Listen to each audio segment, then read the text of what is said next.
Hi friend, स्वागत है आपका आपके यूट्यूब चैनल इंसा स्टडी हब पे। आज का हमारा टॉपिक है बजट 2021-22। आइए बिना वक्त जाए किए हुए बजट 2021-22 की कुछ महत्वपूर्ण बिंदु पे चर्चा करते हैं।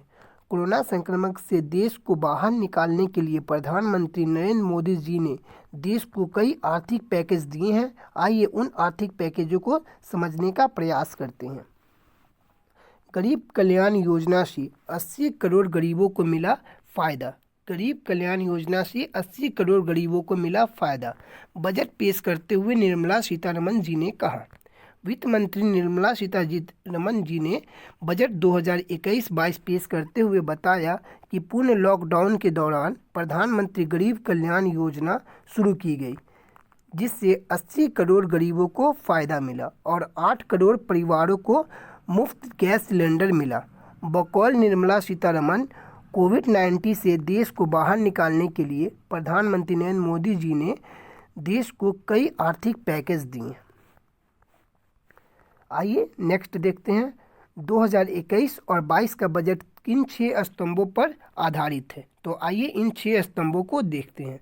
वित्त मंत्री निर्मला सीतारमण जी ने बताया कि 2021-22 का बजट 6 स्तंभों पर आधारित है।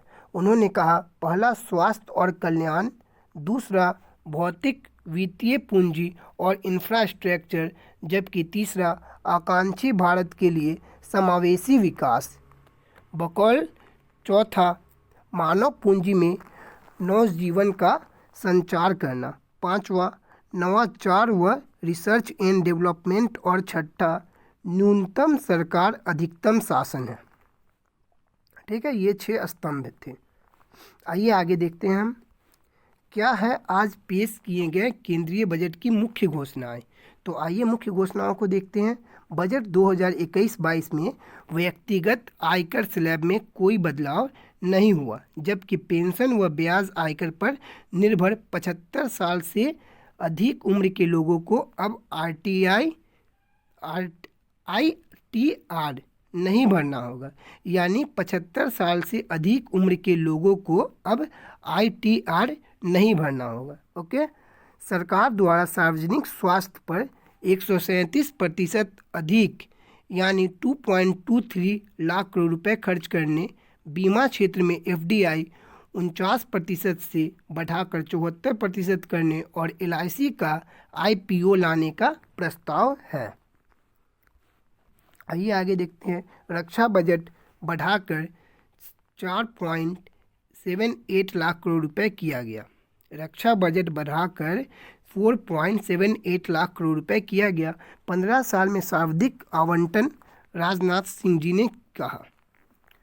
रक्षा मंत्री राजनाथ सिंह जी ने सोमवार को बजट 2021-22 के बाद ट्वीट किया, वित्त वर्ष 2021-22 के लिए रक्षा बजट बढ़ाकर 4.78 लाख करोड़ रुपए किया गया, जिसमें 1.35 लाख करोड़ रुपए का पूंजीगत व्यय शामिल है। यह पिछले वित्त वर्ष के मुकाबले करीब 19% अधिक है, यानी पिछले व्यय के मुकाबले यह 25% अधिक है। बकौल राजनाथ सिंह जी ने यह कहा है। रक्षा के लिए पिछले 15 वर्षों का सर्वाधिक पूंजीगत आवंटन है। वित्त मंत्री ने की रेलवे के लिए अभी तक के सर्वाधिक 1.1 लाख करोड़ रुपए के पैकेज की घोषणा। वित्त मंत्री निर्मला सीतारमण जी ने की रेलवे के लिए अभी तक के सर्वाधिक 1.1 लाख करोड़ रुपए के पैकेज की घोषणा। केंद्रीय बजट 2021-22 के भाषण में वित्त मंत्री निर्मला सीतारमण जी ने रेलवे के लिए अभी तक के 1.1 लाख करोड़ रुपए के पैकेज की घोषणा की है। उन्होंने कहा कि इस रकम में से 1.07 लाख करोड़ रुपए रेलवे को पूंजीगत व्यय के लिए मिलेगा। बकौल सीतारमण जी ने टियर 2 शहरों और टियर 1 शहरों की सीमा पर मेट्रो लाइट और मेट्रोनियो टेक्नोलॉजी इस्तेमाल होगी। मेट्रो लाइट और मेट्रोनियो टेक्नोलॉजी इस्तेमाल होगी। ठीक है, आइए आगे देखते हैं। वित्त वर्ष 2022 में बाजार से 12 लाख करोड़ रुपए का ऋण लेगी सरकार। ओके, वित्त वर्ष 2022 में बाजार से 12 लाख करोड़ रुपए का ऋण लेगी सरकार, वित्त मंत्री निर्मला सीतारमण जी ने कहा बजट में। वित्त मंत्री निर्मला सीतारमण जी ने बजट भाषण में बताया कि वित्त वर्ष 2022 में सरकार बाजार से 22 लाख करोड़ रुपए का ऋण लेगी। बकौल सीतारमण जी ने कहा कि वित्त वर्ष 2021 के लिए राजकोषीय घाटा 9.5% रहेगा। राजकोषीय घाटा जीडीपी का 9.5% रहेगा, जबकि वित्त वर्ष 2021-22 के लिए इसका लक्ष्य 6.8% रखा गया है। इन्होंने कहा कि सरकार ने व्यय की गुणवत्ता बरकरार रखेगी। इन्होंने कहा कि सरकार व्यय की गुणवत्ता बरकरार रखेगी। वित्त मंत्री ने बीमा कंपनियों में एफडीआई 74% तक बढ़ाने का प्रस्ताव रखा। बजट 2021-22 पेश करते हुए वित्त मंत्री निर्मला सीतारमण जी ने कहा कि बीमा कंपनियों से विदेशी प्रत्यक्ष निवेश एफडीआई की सीमा 49% से बढ़ाकर 74% तक बढ़ाने के लिए मैं बीमा अधिनियम 1938 में बदलाव का प्रस्ताव रखती हूँ। गौरव तल है कि इसके बाद विदेशी कंपनियों व व्यवसायियों को भारत में बीमा कंपनियों पर मालिकाना हक मिलेगा। ओके, आइए आगे की बिंदु पे चर्चा करते हैं। हाईवे मंत्रालय के लिए 1.18 लाख करोड़ रुपए तक का सर्वाधिक आवंटन किया गया। हाईवे मंत्रालय के लिए देखिए, हाईवे मंत्रालय के लिए 1.18 लाख करोड़ रुपए का अब तक का सर्वाधिक आवंटन। केंद्रीय बजट 2021-22 पेश करते हुए वित्त मंत्री निर्मला सीतारमण जी ने कहा कि केंद्रीय सड़क परिवहन एवं राजमार्ग मंत्रालय के लिए 1.18 लाख करोड़ रुपए आवंटित किए गए हैं। दोस्तों, ये सब आप अपने कॉपी पे नोट करते चलिए। उन्होंने कहा कि यह इस मंत्रालय को आवंटित की गई अब तक की सर्वाधिक रकम है।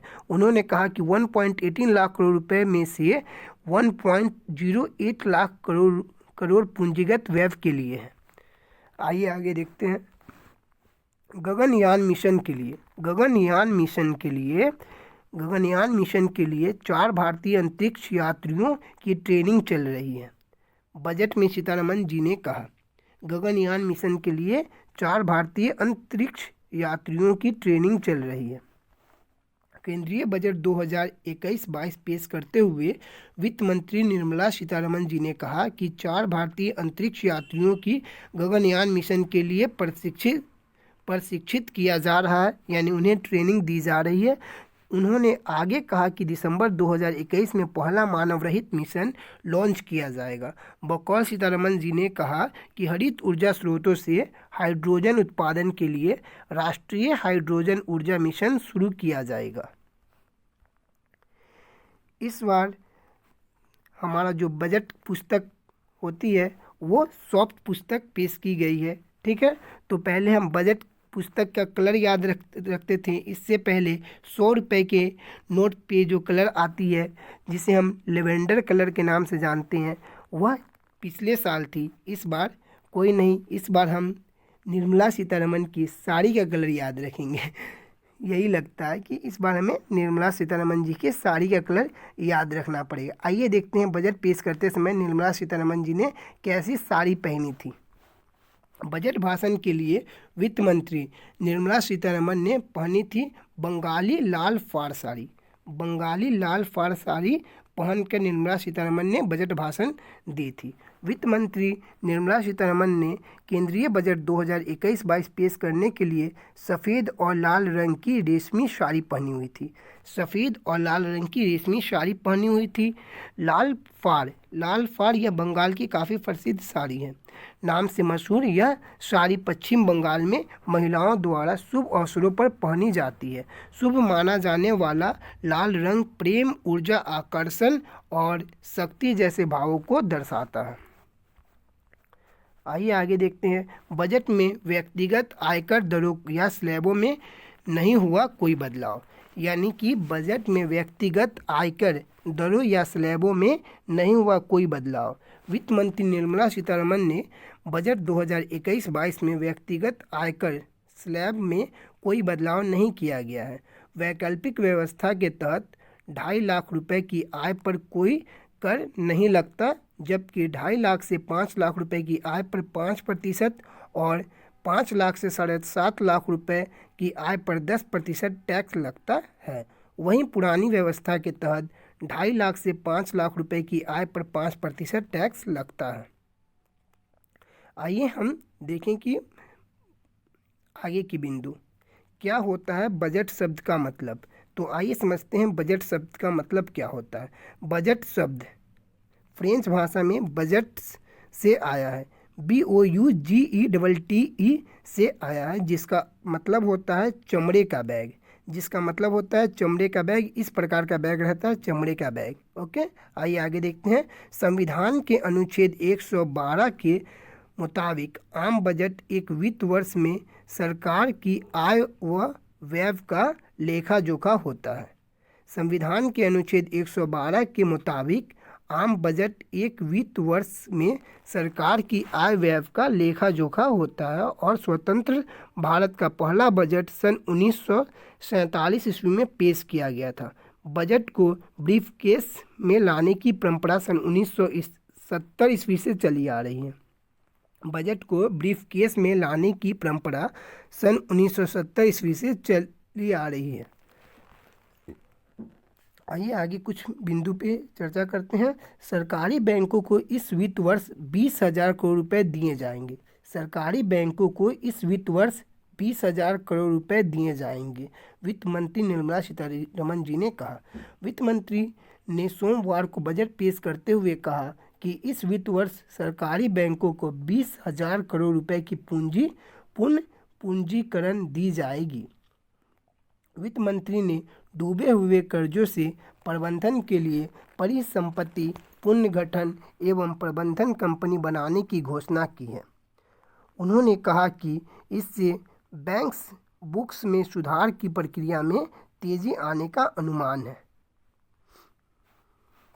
महिलाओं को सभी क्षेत्रों में नाइट शिफ्ट्स में काम करने की अनुमति मिलेगी। देखिए, महिलाओं के लिए भी कुछ प्रावधान लाए गए हैं। महिलाओं को सभी क्षेत्रों में नाइट शिफ्ट्स में काम करने की अनुमति मिलेगी, वित्त मंत्री जी ने कहा। वित्त मंत्री निर्मला सीतारमण जी ने सोमवार को केंद्रीय बजट 2021-22 पेश करते हुए कहा कि महिलाओं को अब सभी क्षेत्रों में सभी शिफ्ट में काम करने की अनुमति दी जाएगी, यानी अब वह डे नाइट दोनों काम कर सकेंगी और नाइट शिफ्ट्स के लिए उन्हें पर्याप्त सुरक्षा मुहैया कराई जाएगी, यानी नाइट्स में उन्हें कुछ सुरक्षा भी दी जाएगी।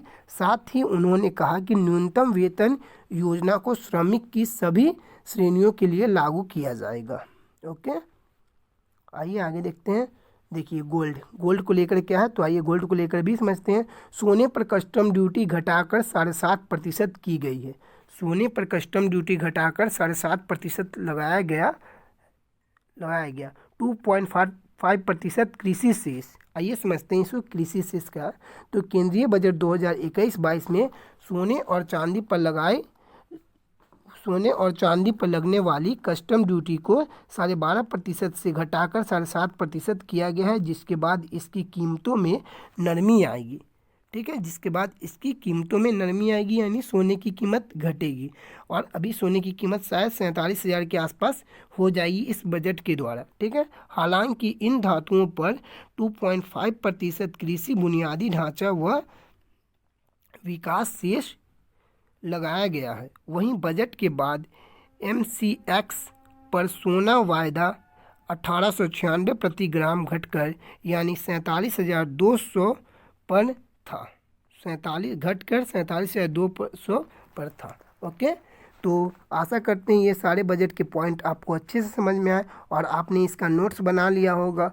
ये आगामी सभी परीक्षा की दृष्टि से काफ़ी महत्वपूर्ण टॉपिक होंगी और आगे चलकर अभी SI या फिर BPSC 67वीं की परीक्षाओं में यह काफ़ी महत्वपूर्ण टॉपिक के रूप में कार्य करेगी।